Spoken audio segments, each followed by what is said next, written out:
Southeast Asia.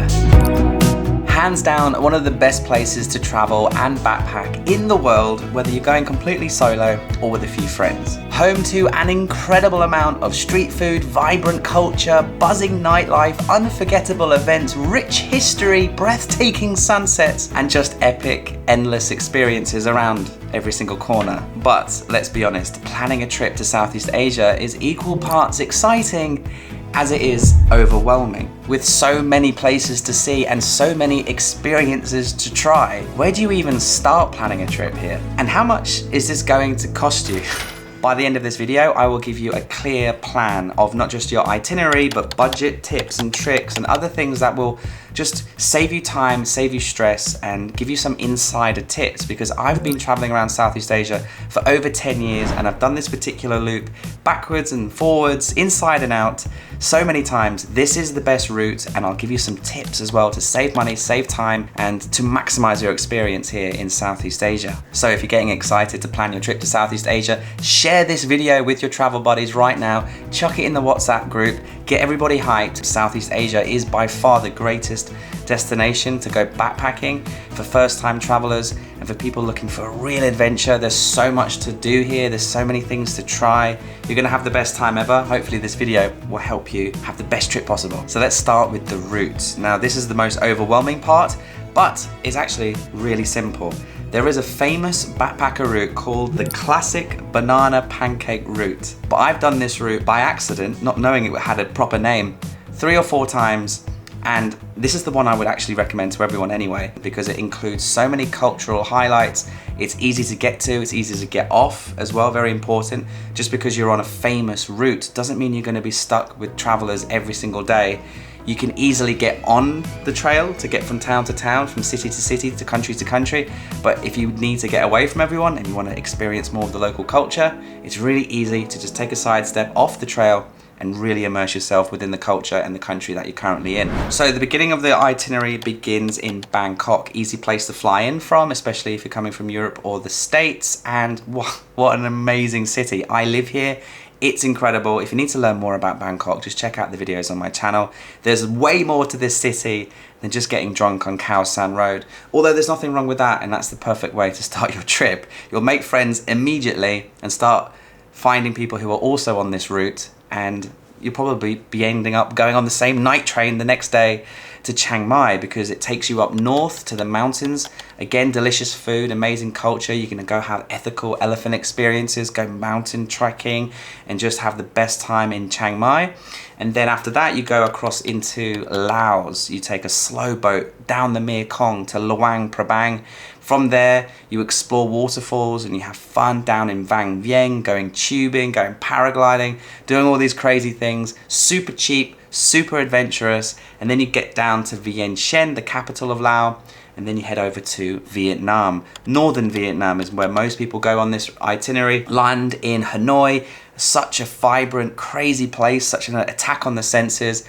And from there you can go to Halong Bay and do an amazing cruise, or you can go up north into the mountains, the incredible mountains, and do the Hai Giang loop on a motorbike.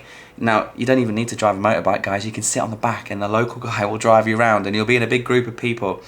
All these things are just part of this incredible Banana Pancake Route. Typically then you would go down into Cambodia and go see the temples and go learn about the history and go to the islands of Cambodia, one of the most incredible budget-friendly places as well. And at that point, you then have a choice. This is where the itinerary becomes way more open-minded to different traveler expectations and wants. So you could either go over to the Philippines and do island hopping and get a tan and swim in the turquoise waters, or some people head to Bali, obviously a great destination for, you know, so many different reasons. I've got a documentary on my channel about getting off the beaten track in Bali and finding some of the most beautiful landscapes in Southeast Asia. There's more to Bali than just going to the beach clubs and eating avocado on toast. It is such an underrated and overrated place. Just there's lots of information on my channel about Bali. Go check it out afterwards. Or you could go to Malaysia and experience the culture and the food and the beautiful beaches there. Or sometimes you could go down to the south of Thailand. This is super popular because you can go to places like Phi Phi, Krabi, Railay, Phuket, you know, full moon party, that kind of thing. That all happens in southern Thailand.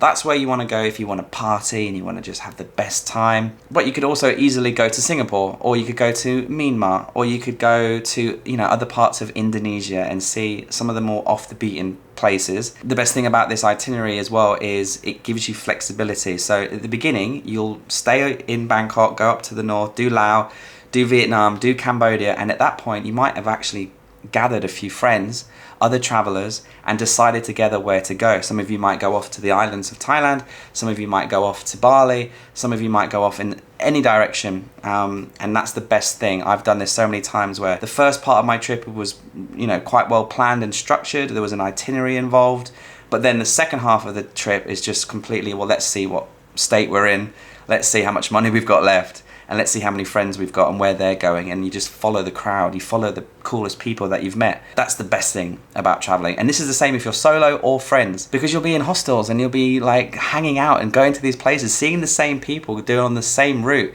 You might see someone one week in Laos and then see them again in Vietnam and be like, oh, well, yeah, how you doing? And then you get close and you become friends, and then you say, oh, where are you going? Oh, that sounds better than my idea. Can I come with you? This is the best thing about traveling Southeast Asia. You'll have flexibility. The reason this route is so popular is it's incredibly affordable and easy to navigate. This is a well-trodden path, so people will be able to sell you bus tickets, train tickets, boat tickets. You'll be able to get flights really cheaply, really easily. The day before or 2 days before, turn up and say, is there a bus? Is there a train to so-and-so? And they will say yes, and they'll book you on, because hundreds, if not thousands of people will be on this route every year. And so it's built, there's an infrastructure around this route. You're not going to be stranded in the middle of nowhere worrying how to get to the next town. It's going to be straightforward, I promise you. But just remember, this itinerary is a framework, okay? It's not a tick list. You shouldn't just plan it all out day by day and have a structure for your entire trip. That's not what you should do. You need to have a few things booked in advance, of course, and we'll get into that in a minute in the tips and tricks. But because this is going to be very fluid and very flexible, go with the flow on this particular itinerary. In terms of how long this route should take, a comfortable time is 4 weeks. But if you've got 2 months, that's the perfect sweet spot. That will enable you to visit southern Thailand and Malaysia, or it will enable you to visit the Philippines and Indonesia before flying home from somewhere like Singapore, right? The longer you have, the more places you can see. But if you only have a short period of time, maybe 3 or 4 weeks, don't try to do the entire route. Just choose the first half and then a little bit at the end. Don't try and do it all, because you'll waste so much time traveling, so many wasted days, because I'll share with you some travel tips as well in a second. And trust me, if you've only got 4 weeks, cut it down, because you want to be able to experience more and travel less. Being flexible is the biggest travel tip I can offer you. It's the most important asset you will have, because yes, you'll book your flights and your accommodation, and you might want to pre-book your overnight train, and there might be some highlights along the way you want to pre-organize and have little, you know, markers within your itinerary. Okay, I need to be here for this, and I've booked this in there. But the rest of the trip, you need to be fluid, because you'll get sick, you'll get hungover, you won't make the 6 o'clock ferry that you booked because you thought you just get up for sunrise. No, you missed that. You've missed your flight. You've woken up sick. Okay, you've got dengue fever or something, right? Things change. You need to be flexible for so many different reasons, and so make sure that you give yourself enough room to breathe, but also make sure that you book a few things, especially the really highlight things that you want to do, which encourages you to do a little bit more research before you go. For example, if you want to do the Hai Giang Loop in northern Vietnam, but you don't drive your own motorcycle and you need to book a place on one of these easy rider tours where a local will actually drive you in a big group of others and all of your accommodation is pre-booked, those book in advance. Those book, weeks and if not months in advance. So you do need to plan ahead for things like that. When it comes to booking your trips, your flights, your hotels, your hostels, your buses, your trains, your eSIMs, it can get really overwhelming, okay? But a great way to pre-book your transport and your hotels and your eSIMs and loads of other activities is using Klook. They are linked in the description below. Check them out.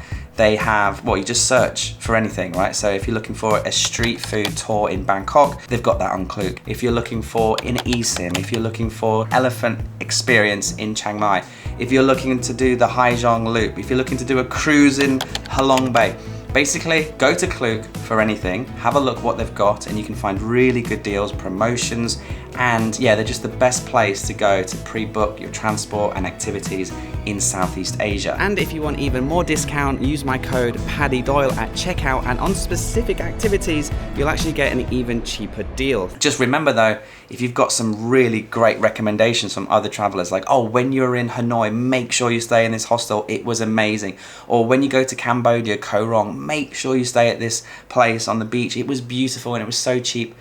If you get those kind of recommendations, start booking those things a little bit earlier so they don't get fully booked. Because a lot of the time, the most popular hostels, the most popular experiences will book up a few weeks in advance. Let's talk about budget breakdown, right? How much is this gonna cost you? Well, these days, you're typically looking at around 40 to 50 US dollars per day for a budget backpacker trip in Southeast Asia. That will include hostels, local street food, and a few activities during the day. If you're looking to do more and experience more, up your budget to $80 to $100 a day. That will normally mean you get a private room in a hostel or a cheap room in a guest house if you're looking for a bit of space. For me, I normally, if I'm looking to get a great experience for a cheap price, I will book a private room in a hostel. That's the best of both worlds. You get your own space and lock on your door, your own shower, your own towel. There's not someone snoring in the corner of the room. There's no one shagging on the top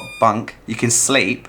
But when you go into the common areas or the pool party or the breakfast downstairs and you start chatting away and you make loads of friends and you can socialize and get groups of people together to go to the waterfall, that's the best of both worlds. But that might cost you a little bit more. So raise your budget to around 80 to 100 US dollars for that. And that also includes doing really fun activities as well. But if you're looking to splash out a little bit more, stay in slightly more luxurious places, do private tours, do faster transfers. If you're looking to catch flights more often to save travel time, you're gonna up your budget to well over 100 US dollars per day. The good thing about this budget, guys, is you can save money for a week by staying in a hostel, eating cheap, and saving your money and bringing your daily budget down to 30 US dollars a day. Saving $20, $50 a day when you're on a low budget will enable you to splash the cash on something really exciting that you're excited about. For example, you might say, right, I really want to do the Halong Bay cruise, but it's $300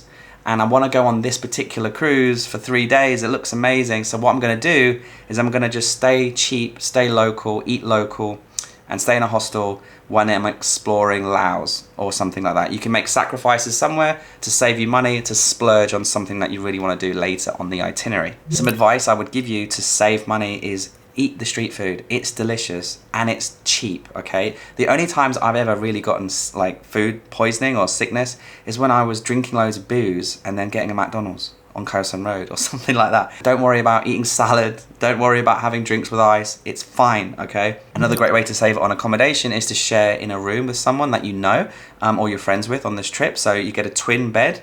So you have your own bed and you have your own room away from the hustle and bustle of the rest of the hostel or the hotel, and you can go halves. That'll really save you a lot of money. Don't feel like you always need to do an activity. Don't feel like you always need to book onto a tour. The best way to save money on adventures is to just go out and have them on your own or off your own back.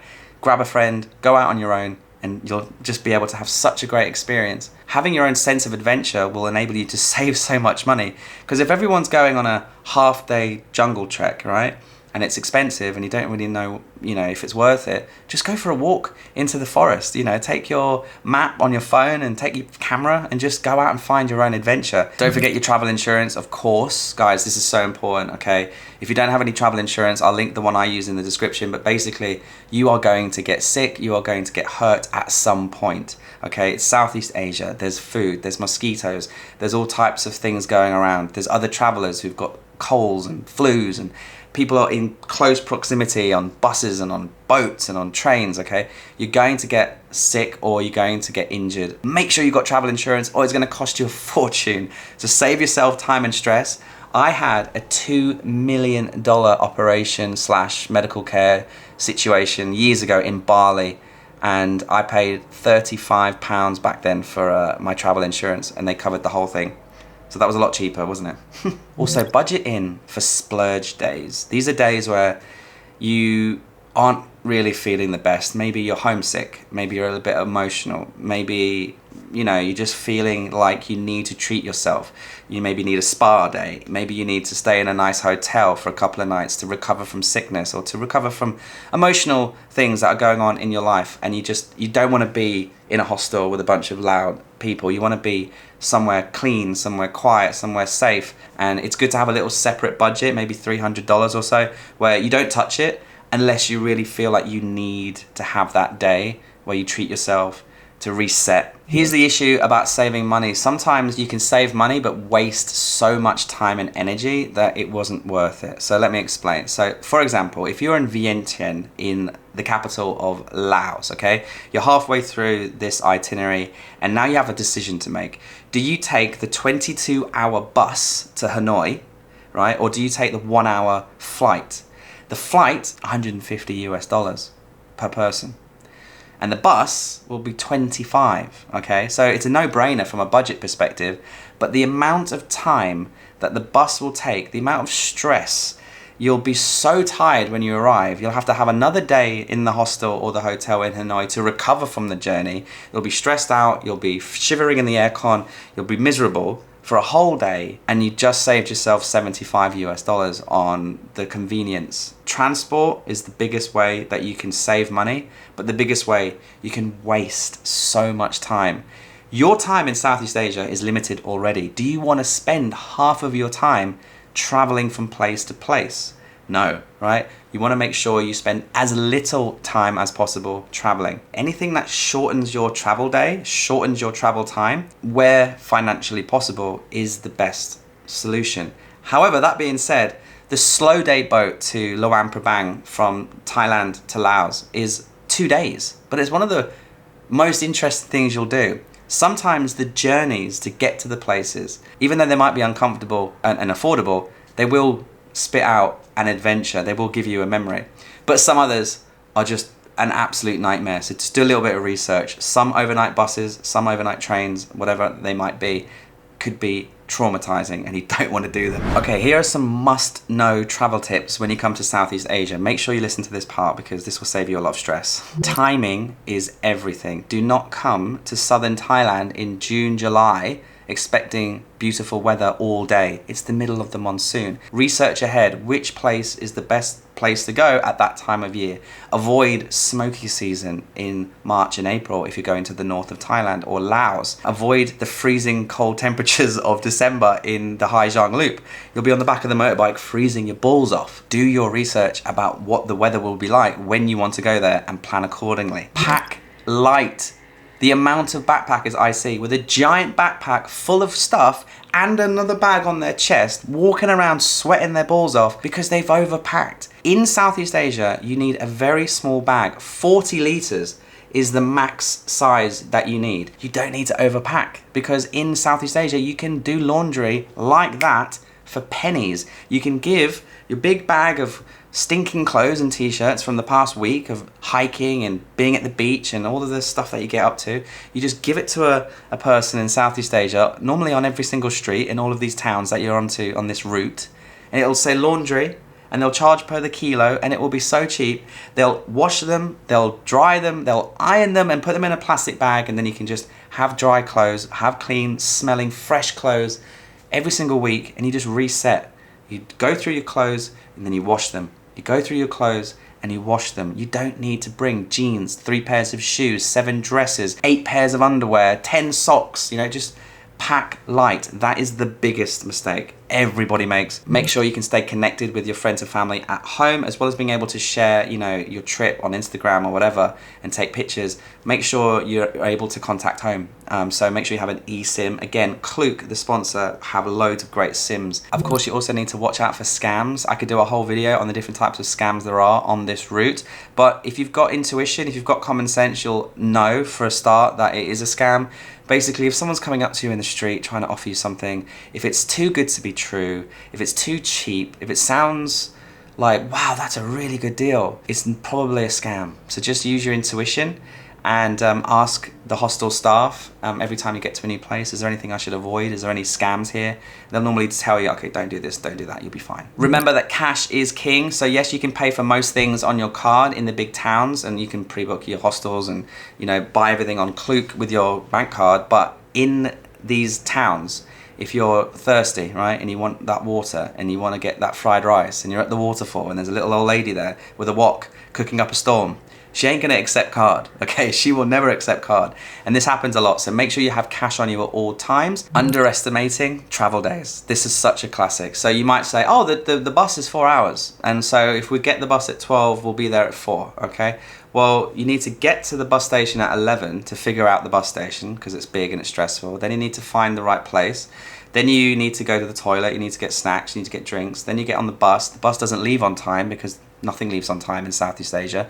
You wait around for 2 hours, then the bus finally leaves. After 10 minutes, it stops for petrol, and you're like, why didn't they fuel up before we left? All of these things slow down your travel days, and this happens every single time, almost the entire way on this route. It's just the way that they do things here. They don't have set times for buses or for trains. It might actually say on the ticket, like, oh, the train leaves at 11:15. 11:15? No train, okay? So things don't run smoothly. Travel days take longer than you think, especially if you go to the Philippines. Another really big mistake that I notice more and more these days is people traveling with their head down, maybe listening to music. They've got their headphones in, they've got their ear pods in, and they're just missing out on so many things. Like, I feel solo travelers are the worst for this, but imagine you're in a cafe, you're in a restaurant, right? And you're sat there and you're overlooking the Mekong, or you're looking across a beautiful street and there's people walking by. It's the night market, for example. And you're sat there with your phone on the desk, with a drink in your hand, with your earphones in, and you're watching Netflix or whatever, right? And you're watching your shows. There's nothing wrong with hanging out and chilling out, right? And consuming your content and your shows, but do it at your hotel room in the mornings or in the evenings when you're winding down before sleep. Don't walk around the beautiful streets of Southeast Asia listening to music or podcasts all day, because you're going to miss out on so many people saying things to you like, hello, what's your name? Where are you from? Oh, we're going to have lunch. Do you want to join us? So many people miss out on so many interactions and potential experiences and lifelong memories because they were obsessed with this podcast that they were watching. I see it so often, especially these days. You need to experience Southeast Asia. Don't experience it through your phone. You're there, okay? Breathe it in, smell it, hear it, feel it. Don't put your headphones in. Let the experience of Southeast Asia pass you by. I'm sure at this point you've been a little bit overwhelmed. There's a lot of information there. So if you've got any questions, please just type them in the description below. Leave me a comment, leave me a question, and I'll try my best to respond to as many of you as I can. Honestly, Southeast Asia is the best place to go backpacking, especially for your first trip. It's exciting, it's exotic, it's far away, it's hot, it's humid. It's so alien to Europe and North America, but at the same time, it's so accessible and easy to navigate. Everything is organized here, from buses and transport to boats to flights to airports. It's safe, it's beautiful. There's so much culture and history here. You will have the best time ever. And you'll make a million mistakes, don't get me wrong. You'll spend way more money than you should. You'll pack way more than you should. And you'll drink way too many beers, I'm sure, than you should. But you will also go home with not only a tan and probably a little scar from falling off your motorbike, drunk or something. We've all done it, and you'll do it, trust me. But you'll go home with such a great memory, and you'll be planning your next trip already. And so I just wish you the best time here. Stay safe, get insurance, get your stuff sorted, pre-book a few things. Remember, use Klook in the description. Check them out right now after this video. Go have a look, and let me know how your trip goes and which country you're most excited to see. And thanks for watching. Most importantly, share this video right now with your travel buddies.